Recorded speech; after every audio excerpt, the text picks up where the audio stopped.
नमस्कार, स्वदेश न्यूज देख रहे हैं आप। आज हम बात कर रहे हैं बड़े अफसरों का ये कैसा रवैया। छत्तीसगढ़ के सूरजपुर जिले के एक युवक को थप्पड़ जड़ना और फोन तोड़ना कलेक्टर रणवीर शर्मा को भारी पड़ गया। मुख्यमंत्री भूपेश बघेल ने थप्पड़बाज कलेक्टर रणवीर शर्मा को तत्काल प्रभाव से हटा दिया है। सोशल मीडिया पर इस घटना का वीडियो वायरल होने के बाद छत्तीसगढ़ सरकार ने यह फैसला लिया। दरअसल कलेक्टर रणवीर शर्मा को वायरल वीडियो में लॉकडाउन में दवाई लेने जा रहे युवक को थप्पड़ जड़ते हुए और उसका फोन तोड़ते हुए देखा गया था।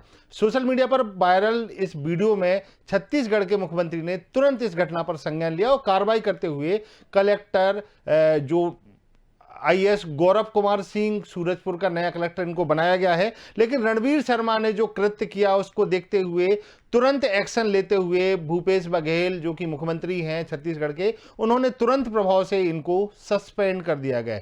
भूपेश बघेल ने ट्वीट कर यह जानकारी दी और पीड़ित युवक व उसके परिवार से खेद व्यक्त किया। उन्होंने ट्वीट में लिखा, सोशल मीडिया के माध्यम से सूरजपुर कलेक्टर रणवीर शर्मा द्वारा एक नवयुवक से दुर्व्यवहार का मामला मेरे संज्ञान में आया है और यह बेहद दुखद है, निंदनीय है। छत्तीसगढ़ में इस तरह का कोई कृत्य कतई बर्दाश्त नहीं किया जाएगा। कलेक्टर रणवीर शर्मा को तत्काल प्रभाव से हटाने के लिए निर्देश जारी कर दिए गए हैं। सोशल मीडिया के माध्यम से सूरजपुर कलेक्टर रणवीर शर्मा द्वारा जो पूरा मामला सामने आया है, बता दें कि ये जो साहब हैं अब लाट साहब बन गए हैं। क्योंकि लाट साहब वो साहब हुआ करते थे जो अंग्रेजों के जमाने में हुआ करते थे, और अंग्रेजों के जमाने में जिस तरीके का कृत्य होता था, जिस तरीके से लोगों के ऊपर अत्याचार किया जाता था, उस तरीके से ये कलेक्टर कुछ कलेक्टरी दिखाते नजर आ रहे हैं। रणवीर शर्मा देख सकते हैं आप तस्वीरों में किस तरीके से एक युवक जो अपना पर्चा दिखा रहा है कि वो दवाई लेने के लिए निकला है। हालांकि कोरोना कर्फ्यू चल रहा है, पूरे देश में चल रहा है। आप देख सकते हैं इन तस्वीरों को, कितनी शर्मनाक ये तस्वीरें हैं और किस तरीके से ये कलेक्टर, ये लाट साहब उसको लाट साहबी दिखा रहे हैं। कहना चाहिए कि आप एक प्रशासनिक अधिकारी हैं, कम से कम आपको औपचारिकता सिखाई जाती है, आपको एक मानवीयता सिखाई जाती है। आप जिले के एक मालिक होते हैं, प्रशासनिक अधिकारी होते हैं। जिस तरीके से कहा जा रहा था कि देश में अंग्रेज सिर्फ दो ऐसी बड़ी चीजें छोड़कर गए हैं जो भारत देश के लिए आज भी उपयोगी हो रही हैं, एक तो रेलवे, दूसरा आईएएस की परीक्षा। उसके बाद आप देख सकते हैं ये वो आईएएस हैं जो हमारे देश को चलाते हैं, ये वो आईएएस हैं जो हमारे देश की नियम बनाते हैं। हमारे देश के जो प्रधानमंत्री हैं वो इनसे बात करते हैं, वो कहते हैं कोरोना काल में कि आपका योगदान अहम है और आप इस देश के लिए बहुत महत्वपूर्ण हैं, अभिन्न अंग हैं आप इस देश का। जो कलेक्टर होते हैं, आप देख सकते हैं ये रवैया है कलेक्टर का। इसके पहले हम आपको दो तस्वीरें दिखाना चाहेंगे। इन दोनों तस्वीरों को आप तुलना करिए और देखिए क्या ये देश के वो कलेक्टर हैं। मैं चाहूंगा पूरी स्क्रीन पर इन तस्वीरों को दिखाएं। ये शैलेश कुमार यादव, पहली तस्वीर में शैलेश कुमार यादव अगरतला के कलेक्टर। आप देख सकते हैं परमिशन होने के बाद शैलेश कुमार कैसे परमिशन फाड़ रहे हैं। हालांकि इन पर भी कार्रवाई हुई, इनको सस्पेंड किया गया। देखिए पंडित को किस तरीके से आप तमाचा मार रहे हैं। आप लाट साहब हो गए हैं, अंग्रेजों के जमाने के लाट साहब हैं आप, क्योंकि आप कलेक्टर हैं, कुछ भी कर सकते हैं। आप राह चलते हुए लोगों को मारिए, आप शादी में घुस जाइए और शादी में घुसकर पंडित को तमाचा मारिए, क्योंकि ये संविधान आपको ये सब करने की अनुमति देता है। नहीं साहब, अब ये नहीं चलेगा। और आप देख सकते हैं तस्वीरें, ये शर्मनाक करने वाली तस्वीरें हैं जो देश को शर्मनाक कर रही हैं। शर्मनाक तस्वीरें हम आपको लगातार दिखा रहे हैं, वो दो तस्वीरें जो कि इन लाट साहब की लाट साहिबी दिखाते हैं। ये कैसे अफसर हैं और ये कैसा रवैया है, इनको क्या सिखाया गया है। कह सकते हैं कि ऐसे अफसर, देखिए पुलिस वाला उस व्यक्ति को पहले कलेक्टर मारता है, फिर उनके साथ में उनका जो गार्ड होता है, जो पुलिस वाले जो अमला होता है, वो भी मारने पहुंच जाते हैं। देखिए ये हैं अफसर, ये हिंदुस्तान के अफसर हैं। ये छत्तीसगढ़ की तस्वीर है और ये अगरतला की तस्वीर है। हम दोनों तस्वीरें आपको दिखा रहे हैं। हमारे साथ इस तमाम चर्चा के लिए डीएस राय साहब जुड़ गए हैं, जो कि एक रिटायर्ड आईएएस हैं। इस तरीके की डीएस राय साहब, एक बड़ी बात है और आपसे पूछना चाहूँगा, क्योंकि एक आईएएस ऑफिसर का, जो आईएएस अफसर होते हैं, उनका एक रुतबा होता है, उनके एक कद होता है और एक इज्जत होती है समाज में। कहते हैं कि जो भी व्यक्ति इस परीक्षा को क्रैक करता है या कलेक्टर या आईएएस बनता है, बहुत बड़ी बात होती है, समाज में बड़ा सम्मान होता है उनको। लेकिन ये एक अगरतला की घटना आपके सामने आई होगी पहले, और आज ये सूरजपुर जो जिला है वहाँ की छत्तीसगढ़ की घटना आई है रणवीर शर्मा की। कैसे देखते हैं आप इन घटनाओं को? क्या ये घटनाएं सभ्य समाज में, या कहना चाहिए कि अब हम आजाद भारत में सांस ले रहे हैं, कितनी सही होती हैं? कलेक्टर जो है वो डीएम भी होता है, जिला दंडाधिकारी भी होता है जी कानून की रक्षा करना, कानून को पालन करवाना है, ये उसका काम है जी। परंतु उसपे उसके अधिकारों में ये शामिल नहीं है कि वो स्वयं भौतिक रूप से किसी पर प्रहार करे जी अगरतला वाले मामले में भी मैंने कहा था कि इनके ऊपर बड़ी सख्त कार्रवाई की जाए जी ताकि इनके जैसे अधिकारी जो हैं उनको सबक मिले और दोबारा इन्हें कलेक्टर न बनाया जाए जी। तो वहाँ कुछ कार्रवाई तो हुई परंतु उस इतना पूरा घटना देखकर भी देश के अन्य कलेक्टरों पे शायद पूरा असर नहीं पड़ा और इसीलिए छत्तीसगढ़ की एक घटना हुई है। ये घटना बिल्कुल गलत है। जो आपको दंड देना है, जुर्माना करना है, जुर्माना करिए, जेल का प्रावधान है, जेल करिए, परंतु खुद मौके पर किसी पर हाथ उठाना और जब आपके पीछे पुलिस वाला चलता है इसके आप हाथ उठा लेते हैं, आप कलेक्टर की गाड़ी से चलते हैं इसके आप हाथ उठा लेते हैं, परंतु यदि आप कलेक्टर की गाड़ी से न उतरे होते और पुलिस वाला साथ नहीं होता तो आपकी हिम्मत होती नहीं। तो ये पद का दुरुपयोग कहा जाएगा, इससे सरकार की छवि खराब होती है ऐसी घटनाओं से। राय साहब, जैसे कि कहा जाता है कि कलेक्टर एक बहुत संवैधानिक पद होता है और सबसे बड़ी बात है कि आप एक जिले के राजा होते हैं, और कहना चाहिए कि कोरोना काल चल रहा है इस समय में। ये दो तस्वीरें हैं, जैसे कि हम लगातार दिखा रहे हैं तस्वीरों को, कि एक रणवीर शर्मा, सूरजपुर कलेक्टर शैलेश कुमार यादव। अच्छा, शैलेश कुमार यादव को लेकर शायद आप हमारे चैनल में जुड़े भी थे और आपसे बात भी हुई थी, आपने बड़ी बेबाकी से पूरी बात रखी थी। राय साहब, एक कहना चाहिए कि एक ऐसा दुर्भाग्य हो गया है देश का कि अब चूंकि सोशल मीडिया का जमाना है और इस तरीके से चीजें सामने आती हैं। हालांकि रणवीर शर्मा ने कहा है कि मेरा ऐसा कोई इरादा नहीं था कि मैं जो उस व्यक्ति को इस तरीके का कोई उसका अनादर करूं, लेकिन मैं उससे दिल से माफी मांगता हूं कि जो वो आदमी था उसको मैंने थप्पड़ मारते हुए दिखाया जा रहा है मुझे। हालांकि उन्होंने इस बात से इनकार नहीं किया कि उन्होंने थप्पड़ नहीं मारा, लेकिन ऐसी क्या परिस्थितियां बन जाती हैं कि कहा जाता है कि जो आईएएस अधिकारी होता है उसके अंदर पेशेंस बहुत ज़्यादा होता है। ट्रेनिंग आप लोगों को इस तरीके से दी जाती है कि पेशेंस बहुत होता है, उसके अलावा जो प्रेशर होता है वो भी सहन करने की बड़ी क्षमता होती है। ऐसी परीक्षा होती है, आप जिस तरीके से तैयारियां करते हैं, फिर एक इस तरीके इतने बड़े पद पर पहुँचते हैं देश के, तो क्या ये कैसे पेशेंस आप खो जाते हैं, खो देते हैं इस तरीके से?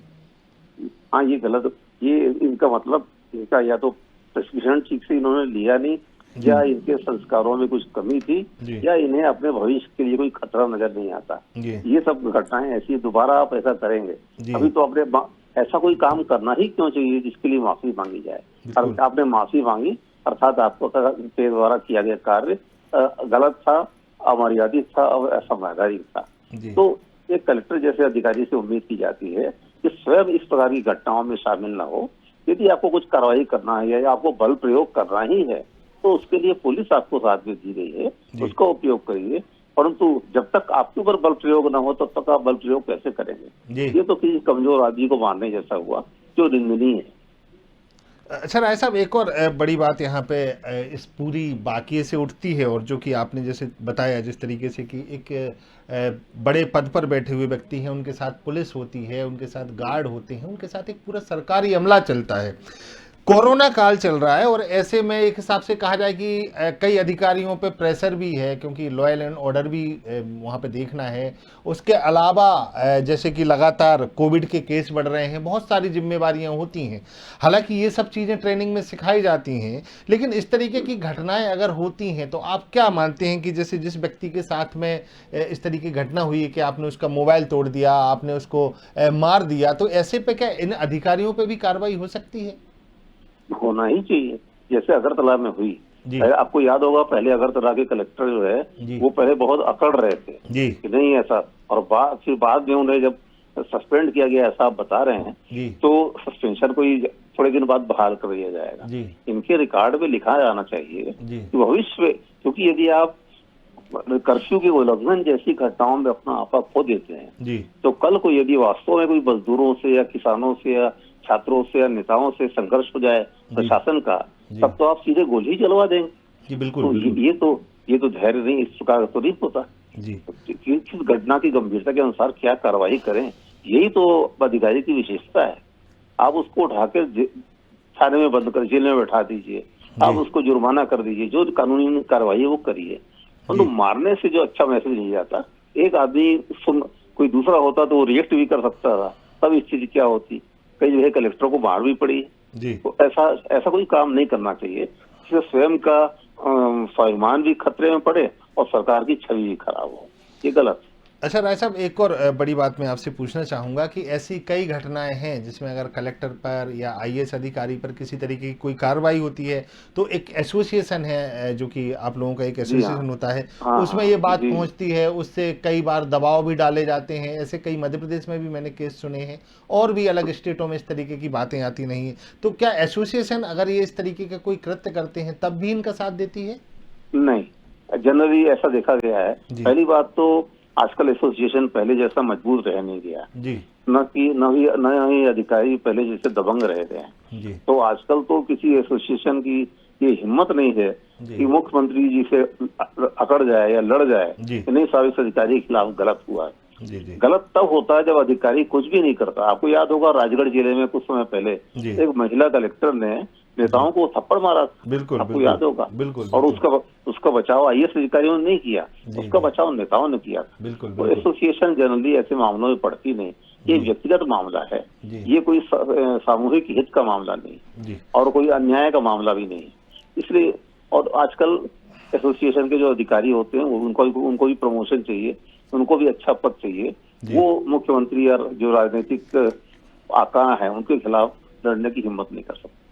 अच्छा राय साहब, एक बड़ी बात और मैं आपसे पूछना चाहूँगा, हमारे दर्शक भी जानना चाहेंगे, अगर इस तरीके से कोई आईएएस अधिकारी या आईपीएस अधिकारी किसी भी व्यक्ति के साथ दुर्व्यवहार करता है तो वो व्यक्ति कहाँ जाए? क्या उन पे एफआईआर दर्ज करा सकता है? अगर एफआईआर दर्ज कराने भी जाए तो आप समझ सकते हैं, क्योंकि सिस्टम में कलेक्टर जिले में सबसे बड़ा पद पे बैठे होते हैं और सबसे बड़ा पद होता है सिस्टम में, तो क्या इनके खिलाफ एफआईआर अगर नहीं होती है तो ऐसे व्यक्ति को क्या करना चाहिए? जैसे कि जो प्रताड़ित व्यक्ति है सूरजपुर का, अगर वो चाहे इनके खिलाफ एफआईआर लिखना तो क्या उसके लिए आप सलाह देंगे कि क्या करना चाहिए उसको? पहली बात तो यदि कोई पुलिस अधिकारी मारता है किसी आदमी को तो उसको उतना गंभीर नहीं माना जाता। और यदि कलेक्टर या कमिश्नर किसी अधिकारी को, किसी कर्मचारी को, किसी को मारता है तो उसको तो बड़ा अचंभे से देखा जाता है कि कलेक्टर साहब खुद मार रहे हैं, ये क्या बात हुई।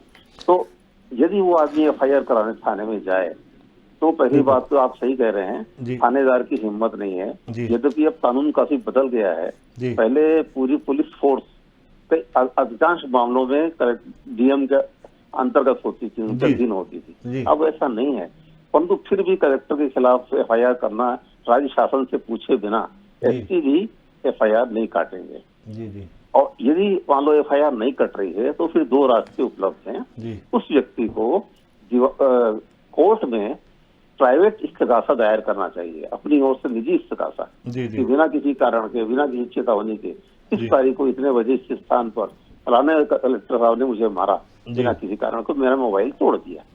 वो कोर्ट उस पर जरूर उसको दर्ज कर लेगा प्राइवेट कंप्लेंट और जरूर कोर्ट नोटिस जारी करेगा। दूसरा रास्ता ये है, जो मानवाधिकार आयोग है, मानवाधिकार आयोग में यद्यपि मानवाधिकार आयोग को सजा देने का अधिकार नहीं है, परंतु फिर भी न्याय तो मिल ही सकता है और उसका फैसला तो साहब बीच में रोकना चाहूंगा। हमारे साथ में रिटायर्ड आईपीएस अमिताभ ठाकुर और वरिष्ठ पत्रकार शैलेंद्र द्विवेदी रायपुर से जुड़े हुए हैं। सबसे पहले मैं शैलेंद्र जी के पास जाना चाहूंगा। शैलेंद्र जी, ये जो पूरा मामला है, आपने भी इस पे आज एक अपना लाइव दिया था, सुबह मैं देख रहा था, क्या मानते हैं आप, इस तरीके का कृत्य एक आईएएस अधिकारी के लिए कितना सही था और ये जो पूरा मामला था आखिर तक था क्या?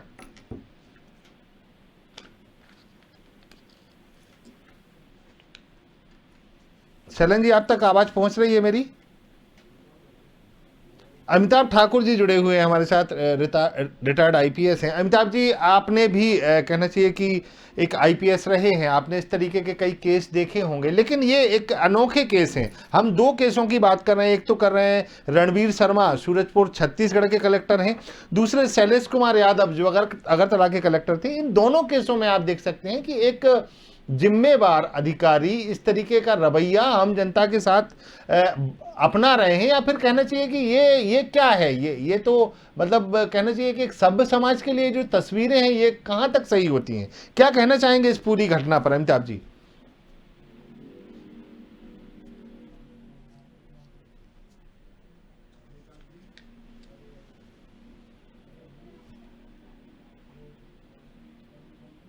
अमिताभ जी, आवाज पहुंच रही है आप तक? शैलेंद्र द्विवेदी के पास आना चाहूंगा। डीएस राय साहब लगातार जुड़े हुए हैं, आप बने रहिए डीएस राय साहब हमारे साथ। शैलेंद्र द्विवेदी, आप तक आवाज पहुंच रही है मेरी? मैं अपनी टीम से कहूंगा कि शैलेंद्र द्विवेदी जी को फोन पर जोड़ने की कोशिश करें, लेकिन लगातार हम बात कर रहे हैं इन दो तस्वीरों की। जिस तरीके से ये अगरतला की एक तस्वीर है, दूसरी सूरजपुर छत्तीसगढ़ की बात कर रहे हैं हम, वो दिखा रहे हैं आपको तस्वीरें दोनों। आप देख सकते हैं ये रवैया, आपने शादी की परमिशन फाड़ी, आपने उनके मुंह पे मार दी, फिर आप जाते हैं और सबसे पहला आप तमाचा पंडित को लगाते हैं। ये देखिए आप, ये देखिए ये रवैया। दोनों तस्वीरें बयां कर रही हैं कि किस तरीके से ये जो कलेक्टर हैं, आप किसी को, आपके साथ पुलिस होती है, जैसे कि डीएस राय साहब बता रहे थे, आपके साथ पुलिस होती है, आपके साथ में लोग होते हैं, आपके साथ प्रशासनिक अमला होता है।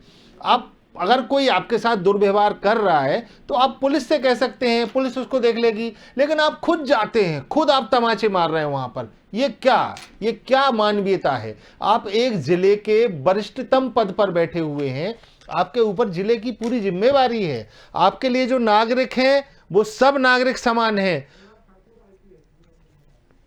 अमिताभ ठाकुर जी फिर हमारे साथ जुड़ गए। अमिताभ जी, बहुत बहुत स्वागत है आपका स्वदेश न्यूज पर। अमिताभ जी, ये जो दो तस्वीरें हम लगातार अपनी स्क्रीन पर दिखा रहे हैं, और आपको बता दें कि दोनों मामलों की हम बात कर रहे हैं। सबसे पहले आप मामला जो शैलेश कुमार यादव ने अगरतला में जिस तरीके से एक शादी समारोह में घुसकर अभद्रता की थी, पंडित को तमाचे मारे थे।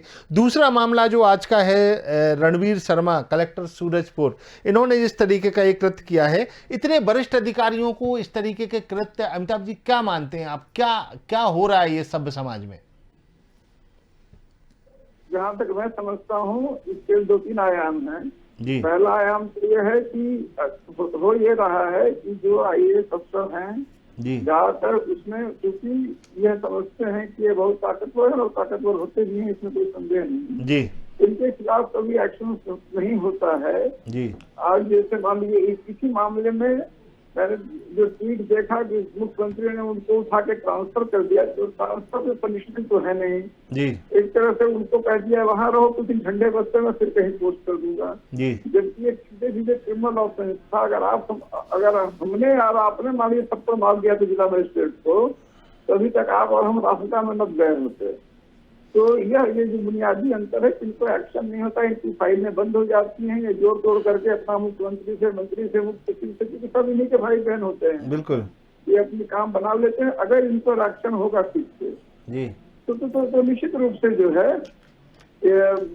इनको भय होगा, इन्हें ये लगता है कि हम सुप्रीम है और हमारा कुछ बिगड़ेगा नहीं। बिल्कुल, मेरे ख्याल से यह सबसे गंभीर स्थिति है जिस पर तत्काल कार्रवाई की जरूरत है।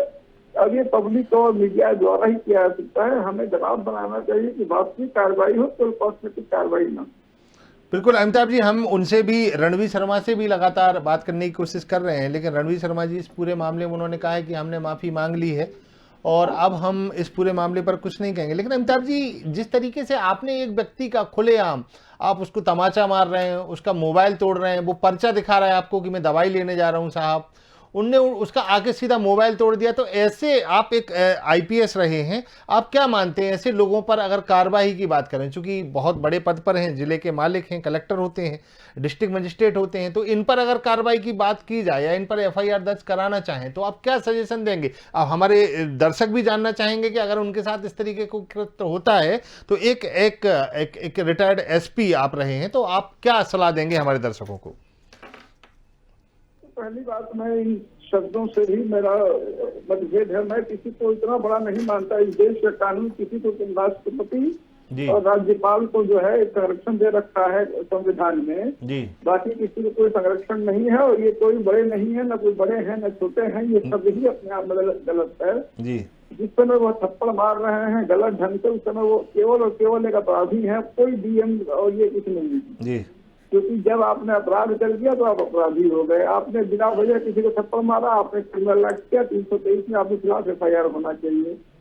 और अगर खनन नहीं करेगा तो आपको कोर्ट से कराना चाहिए। आपको एविडेंस साफ है, आप जाइए कराइए। लेकिन हम अनावश्यक रूप से हम उनको शासक न मानने, कोई IAS कोई IPS मेरी निगाह में कोई शासक नहीं होते, वो भी नौकर हैं और सरकारी नौकर हैं, बिल्कुल हमारी तनख्वाह पे वो जी रहे हैं, तो मैं उनको शासक नहीं मानता। यह दृष्टिकोण भी बदले जाने की जरूरत। बिल्कुल अमिताभ जी, आप ने भी इतने समय ड्यूटी की है और एक सबसे बड़ी बात है कि आपका जो कार्यकाल रहा है, आप एक कवि भी हैं, लेखक भी हैं आप, उसके अलावा उत्तर प्रदेश पे आपने काफ़ी समय दिया है। अमिताभ जी, एक इस तरीके के जो कृत्य होते हैं, ताकि हालांकि जैसे कहा जाता है कि एक बहुत बड़ा पद होता है और बहुत मेहनत के बाद में व्यक्ति इस मुकाम पर पहुंचता है, IAS पहुंचता है। कई जो यंग स्टार होते हैं उनका सपना होता है कि वो इस पद पर पहुंचे और हजारों लोग, लाखों लोग इसकी तैयारी करते हैं। इसकी ट्रेनिंग भी मैंने सुना है कि इस तरीके की होती है कि प्रेशर किस तरीके से आपके ऊपर प्रेशर होता है तो उसको कैसे सहन करना है और किस तरीके से इन पूरे चीज़ों को देखना है, पब्लिक के लिए काम करना है। लेकिन इस तरीके के कृत्य होते हैं तो क्या कहाँ कमी रह जाती है? इस तरीके के लोग निकल के आ जाते हैं, IPS बन जाते हैं, IAS बन जाते हैं। देखिए, मेरा ये मानना है कि किसी इन पर मैं फिर वही कहूंगा कि जैसे कि इन्हें ऐसा लगने लग रहा है और लोग भी कहते हैं, सभी कहता है शासक है, शासक है, आपको कुछ नहीं बिगड़ेगा जी। और उनका बिगड़ता भी नहीं कि देर सवेर ये मतलब ये कई जगह हाथ पाँव, जहाँ इनको फंस गया मामला वहाँ जाके हाथ पाँव जोड़ लेते हैं। अब तो इनमें कई सारे पैसे भी देते हैं, अपना मामला रफा दफा करा दिया। बिल्कुल। अब 2 दिन पहले यूपी में आया, एक दिन मुख्यमंत्री योगी आदित्यनाथ बड़े नाराज हुए जिला मजिस्ट्रेट के, उसको ये कर दिया, वो कर दिया। 2 दिन पहले उनकी फाइल क्लियर कर दी। सवाल है, जब योगी को लग रहा था कि कोरोना में मिसमैनेजमेंट है, उनका एक्शन ले रहे थे, तो किस आधार पर उन्होंने उसकी फाइल को क्लियर कर दी? क्यों उनका अनुशासनिक कार्रवाई रोक दिया? होता ये है कि ये दिखावटी कार्रवाइयाँ होती है, बाद में मिल मिला के या तो पैसे पे या पॉलिटिकल अप्रोच पे या पाँव छूटे या अपना काम ठीक कराते हैं। हमें अगर कोई मामला हो तो जो भी आदमी भोगी हो, पीड़ित हो, मेरी राय है, मेरा अनुरोध है कि वो अंत तक मामले को परसू करें, इनको दंडित कराएं ताकि इनके अकल आवे। बिल्कुल अमिताभ जी, आप हमारे साथ बने रहिए। वरिष्ठ पत्रकार शैलेंद्र द्विवेदी छत्तीसगढ़ से जुड़ गए हैं।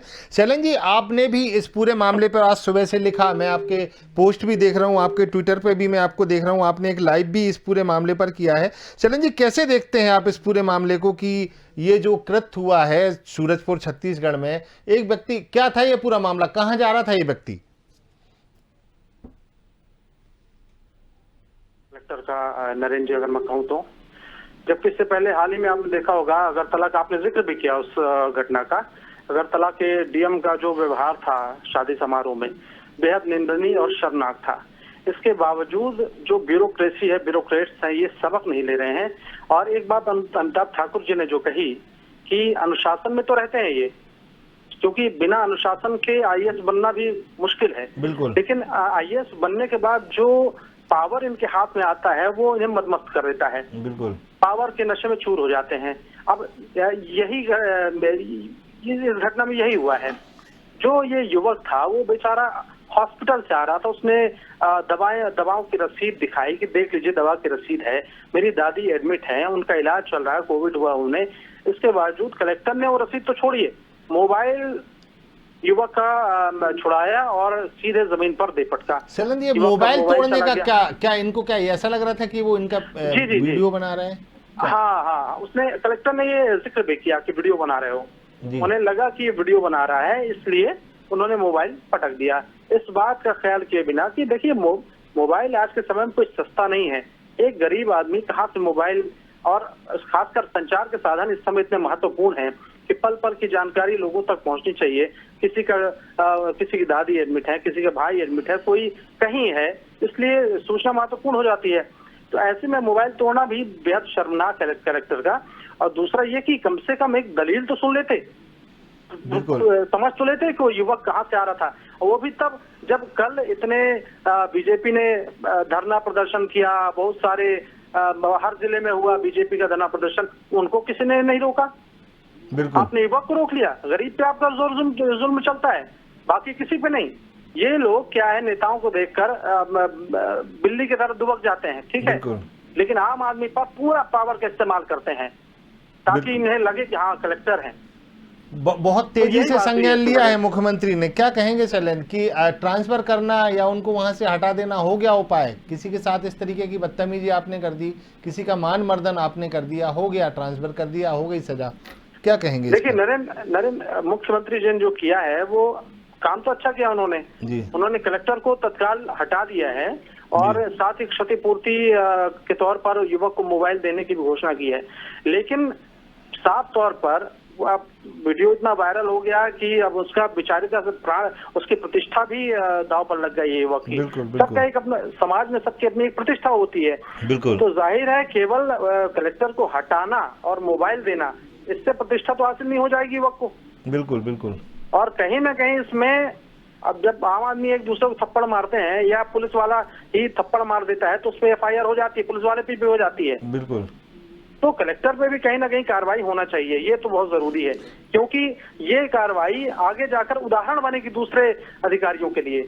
बिल्कुल। अगर शैलेश यादव पे भी पहले कुछ कार्रवाई हो जाती तो शायद ये करने में ब्यूरोक्रेट्स जो हैं थोड़ा सा घबराते। आपको याद होगा राजगढ़ में भी जो घटना हुई थी मध्य प्रदेश में, जी बिल्कुल, बीजेपी के प्रदर्शन के दौरान जो कलेक्टर साहिबा थी उन्होंने थप्पड़ मार दिया था। बिल्कुल। हालांकि वो प्रदर्शन के दौरान अब क्या उस समय सीन था वो ज्यादा बेहतर समझ पाएंगी।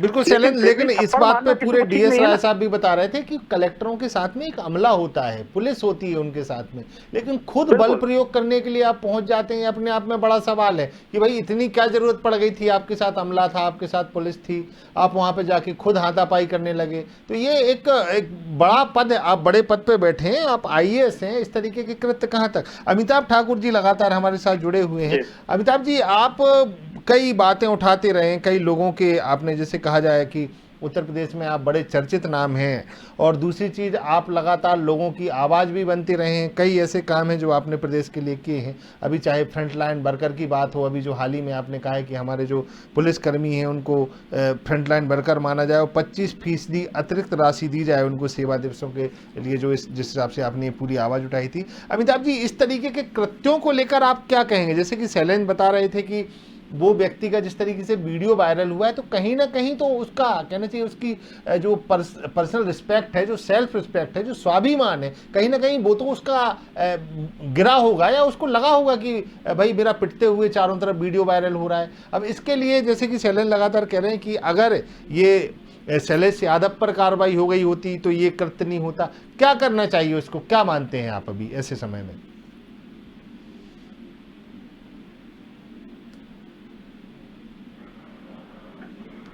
शैलेंद्र, शायद अमिताभ जी से किसी कारण संपर्क नहीं हो पा रहा है। मैं आपसे चाहूंगा शैलेंद्र, ये इस तरीके के जो मामले होते हैं शैलेंद्र, इसमें क्या सिर्फ ट्रांसफर कर देना कोई सॉल्यूशन होता है? जी, सवाल ये है नरेंद्र की राज्य सरकार के हाथ में कितना शक्ति है एक IAS स्तर के अधिकारी को पर कार्रवाई करने की, क्योंकि ये हटाने के अलावा और कोई कार्रवाई कर नहीं सकते हैं, क्योंकि उसके लिए केंद्र की अनुमति जरूरी होती है। और आप तो जानते हैं कि अभी जिस तरह से संघीय और राज्य के बीच जिस तरह से बात व्यवहार है, उसमें ये तो थोड़ा मुमकिन भी नहीं है, लेकिन कहीं ना कहीं एक उदाहरण तो पेश करना चाहिए, कभी ना कभी तो करना ही होगा, क्योंकि ये इस तरह से अगर बेलगाम हो जाएगी नौकरशाही तो आम आदमी का जीना तो मुहाल हो जाएगा। देखिए, सख्त रवैया अपनाना या रखना कोई बुरी चीज नहीं है, क्योंकि आप एक प्रशासनिक प्रमुख है जिले के। बिल्कुल। तो आपको अगर सख्त है तो इसमें कोई गलत नहीं है। बिल्कुल सख्त, बिल्कुल सख्त होना चाहिए, लेकिन कृत्य नहीं होना चाहिए, क्योंकि ये जो आपको कंट्रोल करिए। बिल्कुल, ये जो मामला है ये कृत्य का मामला है, सख्त का मामला नहीं है, ये कृत्य का मामला है। बिल्कुल शैलेंद्र, आप हमारे साथ जुड़े, बहुत बहुत शुक्रिया आपका। अमिताभ ठाकुर जी भी और DS राय साहब, आप हमारे साथ जुड़े, बहुत बहुत शुक्रिया आपका तीनों मेहमानों का। लेकिन सबसे बड़ी बात है कि बड़े अफसरों का ये कैसा रवैया है? अगर आप पब्लिक सर्वेंट हैं तो पब्लिक के साथ हाथापाई करेंगे, आप पब्लिक को पीटने के लिए डंडा लेके उतर जाएंगे सड़कों पे, अपने आप में एक बड़ा सवाल है। और मैं चाहूंगा अपने चैनल के माध्यम से कि जो जिम्मेदार व्यक्ति, जो राजनेता या जो फिर ऐसे अधिकारी हैं, अगर वो हमें सुन रहे हैं तो उनको अपना रवैया बदलना होगा, क्योंकि अगर वो अपना रवैया नहीं बदलेंगे तो कहीं ना कहीं समाज में इतने बड़े पद की प्रतिष्ठा कहीं ना कहीं धूमल होती है। इस खास प्रोग्राम में अभी तक इतना ही। बने रहिए हमारे साथ, देखते रहिए स्वदेश न्यूज।